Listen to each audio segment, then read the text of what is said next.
معيار نجاح المدرب مع الفريق وان انت تقدر تقول ان الراجل ده ماشي صح وان اللعيبة فعلا فاهمة اسلوبه صح، هو صناعة الفرص. تحديدا لما تكون جايب مدرب يلعب كرة حلوة، كرة هجومية، وينسيك الكرة المملة اللي كنت بتلعبها مع كولر. طب النهاردة هل شفنا حاجة من الكلام ده؟ هل شفنا كرة هجومية؟ هل شفنا فرص؟ مفيش فرص. شوطة من تريزيجيه الشوط الأول طلعت بره، الشوط التاني كان فيه فرصة بتلات أرواح اتشاطت مرة، في التانية والتالتة طلعت بره. أوفر بتاع زيزو من كورنر جون، أوفر من زيزو من فاول جون، وكرة في العارضة طبعا في نهاية الماتش، في نهاية الماتش خالص من بن رمضان. فين الأداء؟ فين الفرص؟ طب فين تحرك اللعيبة والباصات واللينكات اللي بتحصل في أرض الملعب؟ فين؟ حقيقة ما شفتش حاجة نهائيا. يعني انت النهاردة معاك لعيبة في كل الخطوط، معاك سكواد يمكن هو أقوى سكواد للنادي الأهلي من سنين طويلة جدا حرفيا، ولكن مفيش.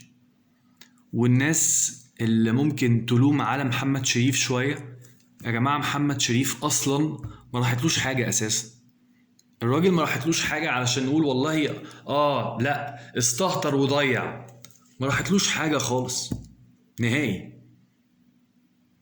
فأنا الحقيقة يعني مستغرب جدا من هذا الأداء الباهت السيء. وعلى فكرة عايز أقول حاجة، هو مش معنى إن أنت رامي 8-9 لعيبة في نص ملعب المنافس يبقى أنا كده خلاص، أنا كده عملت اللي عليا كمدير فني وخلاص. لا، هو الكرة الهجومية مش كده على فكرة.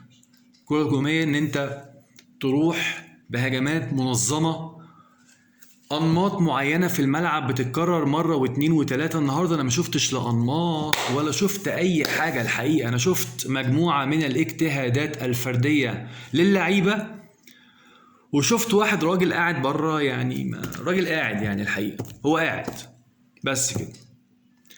فطبعا البداية مش مبشرة بالنسبة لي نهائي خالص.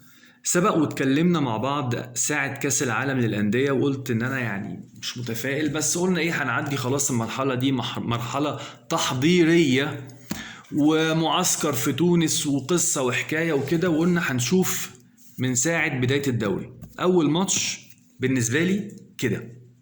وعلى فكرة حتى لو كنت كسبت بكورة بن رمضان الأخيرة اللي جت في العارضة كنت هقول نفس الكلام، لأن أنت النهاردة على مستوى صناعة الفرص أنت بعيد جدا، أنت مش موجود أصلا، مش موجود خالص. ديانج ما بيلعبش ليه؟ السؤال كده برضو إيه يعني جه في دماغي، ليه ديانج ما بيلعبش؟ مش عارف، الله أعلم. هل ديانج لو كان لعب كان حل المشكلة؟ لا، ده قصة تانية. يعني أنا بقول لك إن إحنا عندنا بلوى سودة اسمها إن أنت أصلا مش عارف تصنع فرص بكل النجوم اللي عندك دي. لا، أنا بتكلم في إيه، في مشكلة تانية كده على جنب. ليه ديانج ما بيلعبش مثلا؟ ما اعرفش، الله اعلم يعني. ف عندي سؤال برضو كده في الاخر عايز اسأله، واتمنى ان احنا يعني نلاقي اجابة عليه. الكابتن اسامة حسني بيعمل ايه في قناة الاهلي؟